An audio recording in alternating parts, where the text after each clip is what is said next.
Good morning student. Dear student, तो आज हम जो हमारा +1 के लिए हमने सभी लेसन अभी जो भी आपको करवाए गए थे 7 चैप्टर हमारे हो चुके हैं, लगभग 7 या 8 चैप्टर हो चुके हैं। उनको हम अभी रिपीट से कर रहे हैं दोबारा से।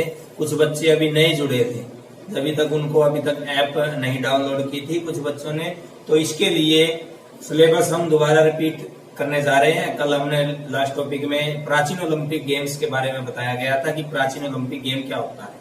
जो प्राचीन थे, जो 776 ईसा पूर्व ये शुरू हुए थे। अभी हम आगे करते हैं आधुनिक यानी नवीन ओलंपिक गेम्स जो अभी चल रहे हैं, ये ओलंपिक गेम्स, इसके बारे में अभी हम पढ़ते हैं कि आधुनिक ओलंपिक खेल का जन्मदाता बैरन दी कोबर्टिन है। तो पियर दी बैरन दी कोबर्टिन, ये ध्यान रखना। और ये कहाँ का, ये फ्रांस का रहने वाला है। तो आपके क्वेश्चन बन सकते हैं एमसीक्यू इसी के अंदर से कि बैरन दी कोबर्टिन इसका जन्मदाता और फ्रांस का रहने वाला है। इसका जन्म हुआ था 1 जनवरी 1863 को फ्रांस के अंदर, जिसमें पेरिस के अंदर इसका जन्म हुआ था, जहां फ्रांस का रहने वाला। तो उसके परिवार के सदस्य चाहते थे कि आर्मी में भर्ती हो जाए और उसने एक सैनिक अकादमी दाखिला ले लिया, लेकिन कुछ समय उपरांत उसके अकादमी छोड़ दी। यानी उसने एक सैनिक अकेडमी के अंदर एडमिशन ले लिया और कुछ समय बाद उसने छोड़ दी। तो फिर उसने राजनीतिक शास्त्र का अध्ययन किया। राजनीतिक शास्त्र का अध्ययन करने पर उसको राष्ट्रीय एवं अंतर्राष्ट्रीय समस्याओं का पता चलने लगा।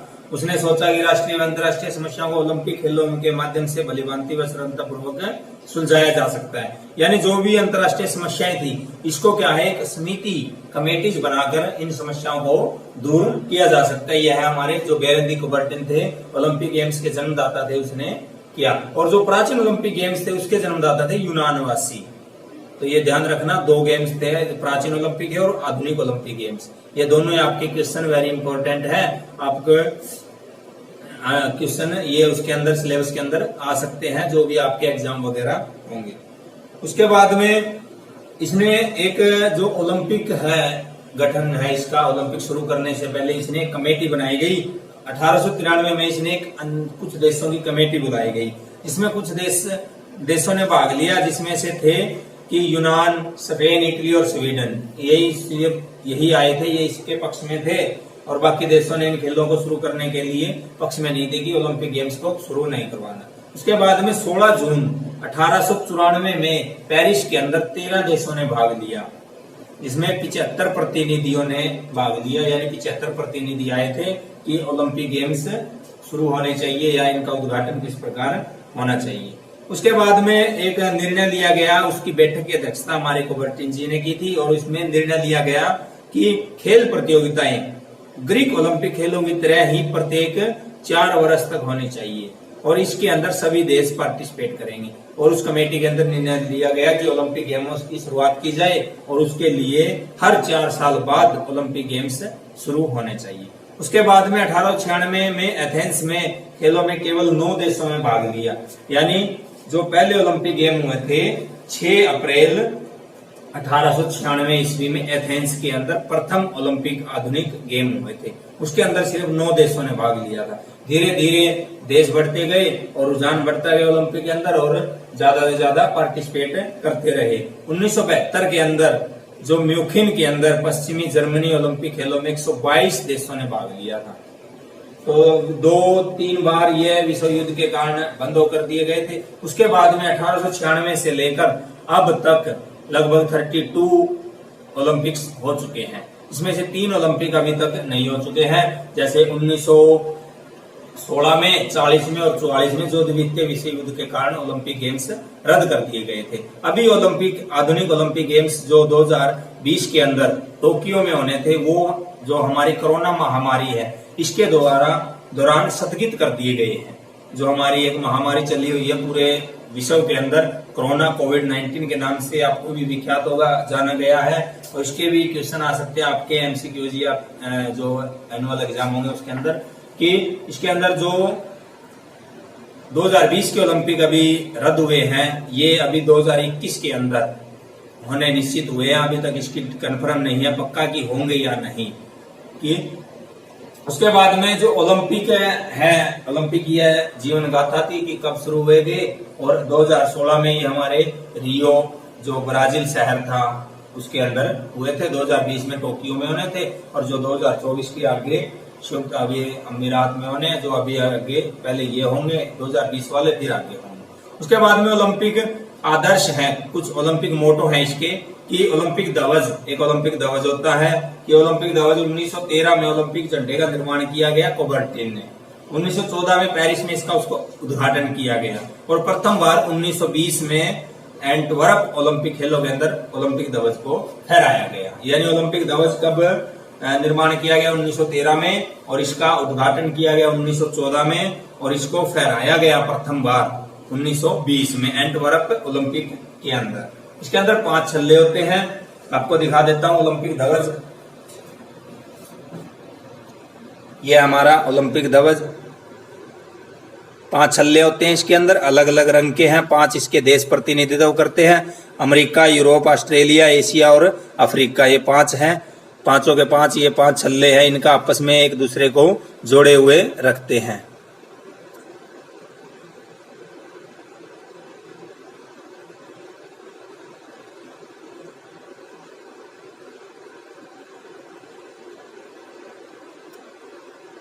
इसका प्रतिनिधित्व ये करते हैं।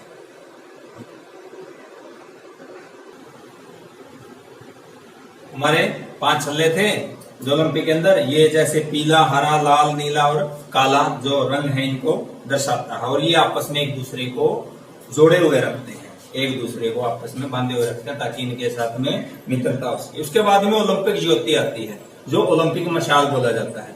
ये ओलंपिक मशाल जिस ओलंपिया नगर से, जहां से सबसे पहले ओलंपिक गेम शुरू हुए थे, वहां से ओलंपिक ज्योति शुरू होती है, और जितने भी देश इसके अंदर पार्टिसिपेट करते हैं वहां से उन देशों से यह गुजरती हुई जिस देश में ओलंपिक गेम्स होने हैं वहां यह ओलंपिक ज्योति को प्रज्वलित किया जाता है। जो उस देश का सर्वश्रेष्ठ खिलाड़ी है उसके द्वारा अपने देश में से इसको गुजारा जाता है, और अपने जैसे भारत है यहाँ से अपने दिल्ली शहर के अंदर ओलंपिक ज्योति को हमारे जो भी सर्वश्रेष्ठ खिलाड़ी यहाँ अपने भारत देश के, उनके हाथों में दी जाती है मशाल को, और अपने जहां भी ओलंपिक होने हैं वहां इस ओलंपिक ज्योति को प्रज्वलित किया जाता है। जब तक ओलंपिक गेम चलते हैं तब तक यह ज्योति प्रज्वलित होती रहती है।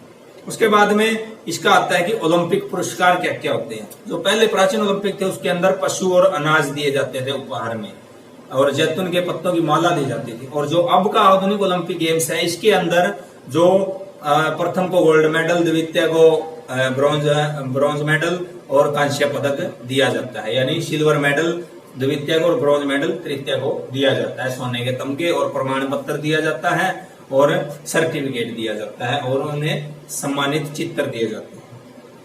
ये थे इसके ओलंपिक पुरस्कार के। एक चांदी का तमगा जिसको सिल्वर मेडल, गोल्ड मेडल होता है सोने का तमगा, और कांस्य पदक होता है यानी ब्रॉन्ज मेडल। उसके बाद में आगे आता है कि ओलंपिक शपथ। हर गेम्स के अंदर, जैसे आपने अपने स्कूल्स के अंदर भी नेशनल इंटरनेशनल स्तर के गेम हुए थे, उसके अंदर भी सभी खिलाड़ियों से शपथ दिलाई गई थी कि ओलंपिक शपथ, ओथ, ओलंपिक ओथ क्या होती है कि हम, ओलंपिक शपथ यही है कि हम जिन भी गेम्स के अंदर पार्टिसिपेट कर रहे हैं उनको हम खेल की भावना से खेलेंगे और किसी भी प्रकार का नशा वगैरह नहीं करेंगे। यही शपथ सभी खिलाड़ियों को दिलाई जाती है कि हम शपथ लेते हैं कि हम इन खेलों की स्पर्धाओं में वफादारी, आदर विनिमय की आदर जो उन्हें नियंत्रित करती है तथा खेल के गौरव के लिए, अपने राष्ट्र के सम्मान के लिए सच्ची खेल भावना से इन खेलों के अंदर भागीदारी इच्छुक भाग लेंगे, यानी भागीदारी के इच्छुक होंगे। तो यह शपथ उनको दिलाई जाती है। उसके बाद में प्रतियोगिता के नियम प्रतियोगिता के नियम, जो ओलंपिक गेम्स के नियम 1908 ईस्वी में बनाए गए थे, जो ओलंपिक हुआ था कि इसमें पुरुष व स्त्री भाग ले सकते हैं। जो प्राचीन ओलंपिक गेम्स थे उसके अंदर सिर्फ पुरुष भाग ले सकते थे, महिलाओं को खेलने तो क्या देखने की अनुमति नहीं थी। जो प्राचीन ओलंपिक गेम्स थे दोनों की मैं बता रहा हूँ आपको। इसके अंदर जो व्यवसायिक खिलाड़ी है वह इन खेलों में भाग नहीं ले सकता, लेकिन अब इन खेलों के अंदर व्यवसायिक यानी खिलाड़ी भी इन गेमों के अंदर भाग ले सकता है। उसके बाद में ओलंपिक खेलों का उद्घाटन, यानी जो ओलंपिक गेम्स है जिस भी देश के अंदर है वहां का राष्ट्रपति या प्रधानमंत्री इन गेमों का उद्घाटन करता है, और सांस्कृतिक प्रोग्राम करवाए जाते हैं, और उस जो मंत्री वगैरह बुलाए जाते हैं उनके तौर पर इन खेलों का उद्घाटन किया जाता है। उसके बाद में ओलंपिक खेलों का समापन समारोह, ओलंपिक खेलों का समापन समारोह भी कोई मुख्य अतिथि के द्वारा ही, जैसे प्रधानमंत्री राष्ट्रपति के द्वारा या उस देश का जो भी उस जो भी स्टेट है उसका कोई भी मंत्री है उसके द्वारा इन खेलों का समापन समारोह करवाया जाता है उसके द्वारा। और जो भी खिलाड़ी फर्स्ट सेकंड थर्ड पोजीशन पे आई है, जो भी टीम आई है, उनको गोल्ड मेडल वगैरह इनाम वगैरह वितरित किया जाता है और सांस्कृतिक प्रोग्राम करवाए जाते हैं। उसके बाद में कि जो ओलंपिक इसके प्रतीक क्या क्या हैं, कि ओलंपिक के प्रतीक हैं जो आपको बताया गया था कि इसका ओलंपिक मोटो क्या है कि सीटीएस, अल्टीएस और फार्टियस। ये आपके क्वेश्चन में भी आ सकता है कि ओलंपिक इसके प्रतीक क्या क्या है, कि सीटीएस अधिक तेज, अल्टीएस अधिक ऊंचा और फार्टियस अधिक शक्तिशाली। इन तीनों के मेल से यह ओलंपिक प्रतीक बनाया गया। ओलंपिक आदर्श आइडियल्स क्या है कि ओलंपिक में सबसे आवश्यक बात जीत प्राप्त करना नहीं है, अपितु भाग लेना है। जीवन में सबसे बड़ी विजय नहीं है, संघर्ष है, तथा अति आवश्यक बात विजय की कामना ही नहीं बल्कि अच्छी तरह द्वंद्व करना भी। ओलंपिक के उद्देश्य है, फिर ओलंपिक का इसका विकास करना, ये था हमारा कि ओलंपिक में भाईचारे, आप निष्पक्ष खेल, भेदभाव से मुक्ति, कि आधुनिक ओलंपिक खेल क्या है और इसके आदर्श ओलंपिक के मोटो क्या है, ये पूरा क्वेश्चन बनता आपका। तो इसको आपने अपने नोटबुक के ऊपर अच्छे से राइट करना है। एक बार आपको बता दूं कि हमारा जो +1 का सिलेबस है इसको हम दोबारा से रिपीट कर रहे हैं। कुछ बच्चों ने अभी तक इसकी जो ऐप है उसको डाउनलोड नहीं किया और कुछ ने अभी किया है, तो आपको इस सिलेबस को दोबारा रिपीट करवाया जा रहा है। और जब भी आपके स्कूल ओपन होंगे उस समय भी आपका सिलेबस है दोबारा से इसको रिपीट कर दिया जाएगा, ताकि आपको जब भी स्कूल लगे आपके उसके अंदर आपको किसी भी प्रकार की परेशानी न आए। तो प्यारे विद्यार्थियों, आपका सेकंड क्वेश्चन था आज का। जो फर्स्ट क्वेश्चन था आपका प्राचीन ओलंपिक खेल, और सेकंड क्वेश्चन आपका आधुनिक ओलंपिक खेल, जिसको नवीन ओलंपिक गेम्स के बारे में भी जाना जाता है।